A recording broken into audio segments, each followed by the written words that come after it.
What will you have after 500 years? That line broke the internet. Not because of the meme, not because of the blood, the screams, or the brutality, but because, for the first time in the series, we watched a monster break. Omni-Man is the perfect hero on paper. The mustached Superman, the stoic protector, the father figure with a calm, commanding voice. He doesn't flinch, doesn't doubt, doesn't lose. And yet, he left. After murdering Earth's greatest heroes and nearly beating his own son to death, he didn't finish the job.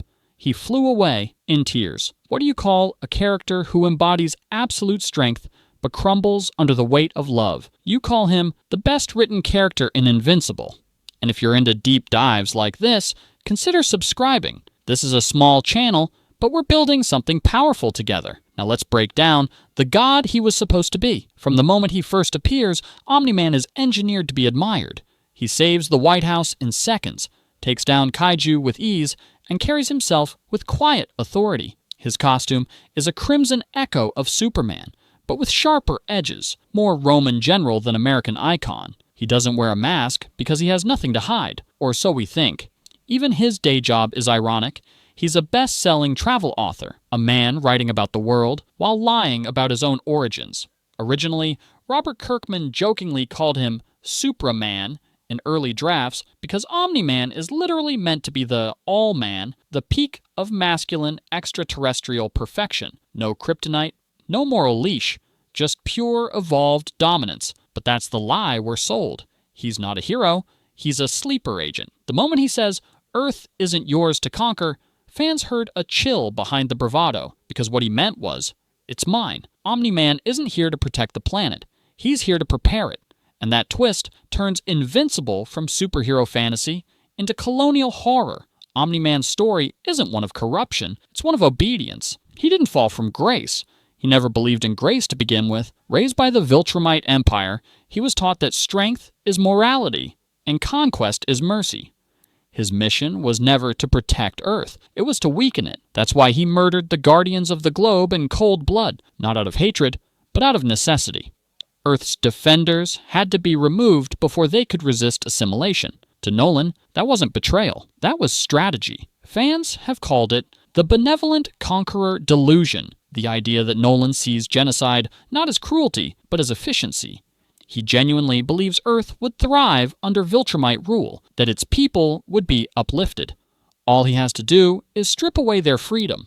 It's imperialism with a cape, and it's terrifying because he believes he's helping. And that's why his catchphrase, look what they need to mimic a fraction of our power, isn't just a flex. It's colonial contempt. To him, humanity is not just weak, it's unworthy of independence. The lie Omni-Man tells the world isn't just that he's a hero. It's that he ever believed in humanity's right to exist on its own terms. Omni-Man didn't just lie to the world, he lied to himself. Nolan Grayson, the loving husband and father, wasn't a cover story. It was a compartment.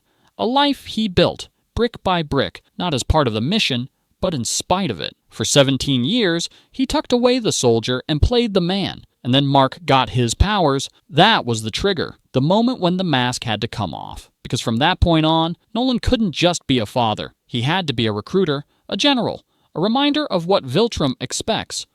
What makes this so tragic is that his love was real, not strategic, not faked. When he teaches Mark to fly, to fight, to lead, it's not just training. It's pride.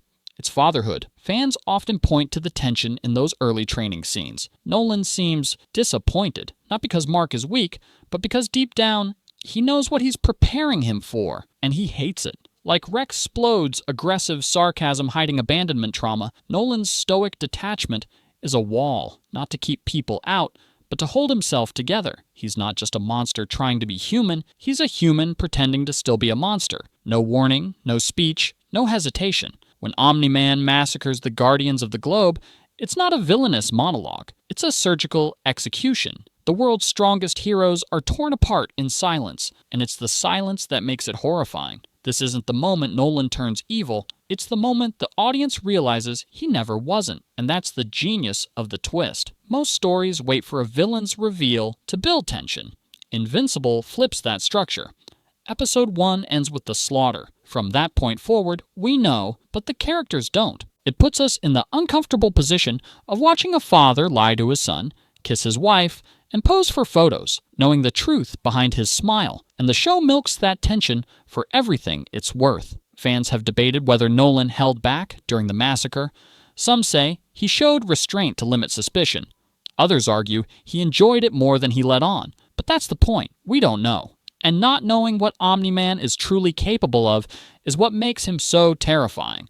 By the time Mark confronts his father, we've seen Nolan's mask slip, but not shatter. That happens here. The finale of Season 1 isn't just a fight.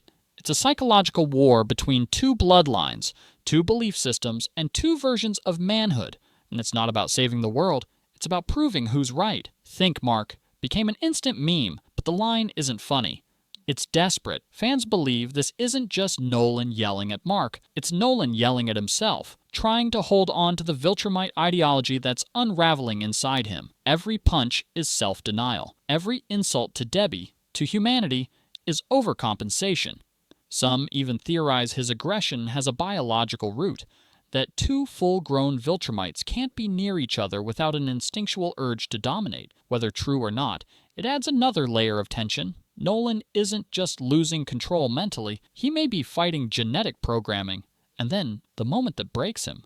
What will you have after 500 years? What will you have after 500 years? I'd still have you. It's not logic that defeats Nolan. It's love. The flashback to Mark's baseball game. The sound of Debbie's laughter. The pride in his son's eyes. That's what finally pierces the armor. He's not beaten by force. He's broken by the one thing Viltrumites forgot how to feel. Empathy. Nolan was never supposed to love Earth.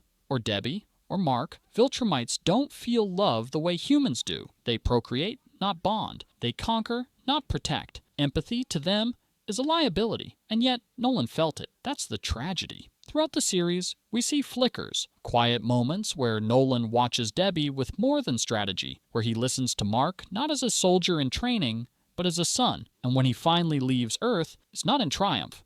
It's in tears. Some fans argue that this love made him weak, that Mark softened him and Earth broke his will. Others say it made him stronger, capable of something no Viltrumite ever managed, resistance. Because he didn't just break Mark, he broke us. So now I'll ask you, is Omni-Man redeemable? Could you forgive him? Or was his humanity lost the moment he called his wife a pet? Let me know in the comments. And if you think this is the best character arc in Invincible, share this video. And hey, if you're still here, you clearly love this stuff. I'm just getting started with this channel, and every sub genuinely helps push these essays to the fans who care. So hit subscribe, because I've got more stories to break apart. Think, Mark! Everything you know will be gone! What will you have after 500 years?